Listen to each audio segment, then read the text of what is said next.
আর রাবণ কহিলা ইয়ে রাম ମୁଁ କଣ ଏମିତି ମରିବି?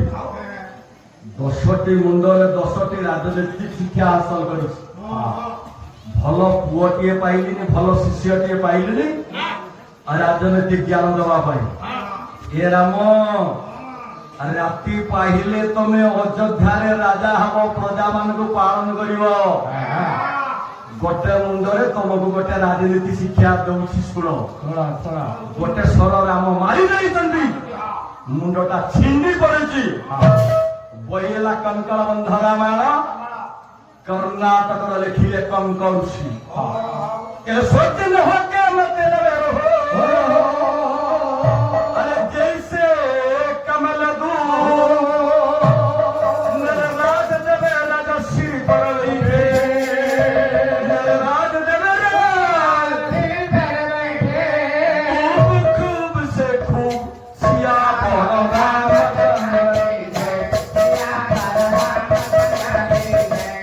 ये राम जिते बड़े महत लोक हुआ दुब घास भली नरम मो बापा माने दुब घास नरम बोली कौटी पूजा पाए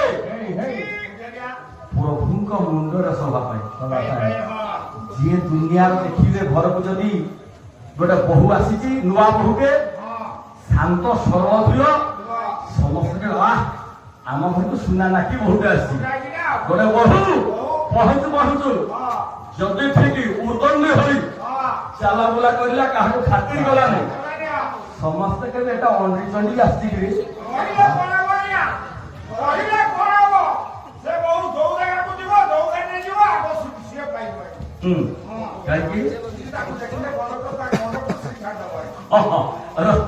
नाई रे दुनिया नरमटा देख मो कहबार उद्देश्य बापा जी नरम दुनिया रे दीर्घस्थायी मध्य रहे गोटे मुंड ठाउ दिला फाटीगला आउ गोटे मुंड राम को शिक्षा देला कहले पुरुष वचन कहले कहले अरे समय बड़ा हो भैया अरे समय बड़ा गाल न पकड़े समय न उखड़े जो गाल न पकड़े समय उखड़े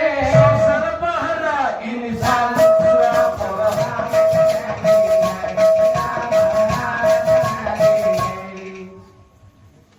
रामचंद्र को शिक्षा देथिला रावण सबुठारु दरिद्र मनीष जो मनीष समय सद्व्यवहार करिबारे ना आपनकर गोटे छुआ हाईस्कूल परीक्षा दबा गया पहाती समय जदि छुआ को उठेइबेनी काठ फालिया मोबाइल धरी घसीला से पास करियो नाही आपनकर सारे ड्यूटी जीवार अछि ठीक समय न जाए गोटे ताश खेल राति रही दरमा जीव ना रते सुंदर कथा से दिन रावण राम को कही जो काल न पकड़े समय न उखड़े सर्वहरा इंसान सबुठार दरिद्र मनीष जे समय सद्व्यवहार करिबारे आज्ञा आ सब बेसी दिन विषय जो रही आज्ञा कथा कौटी ना नारद शब्दर अर्थ थिला।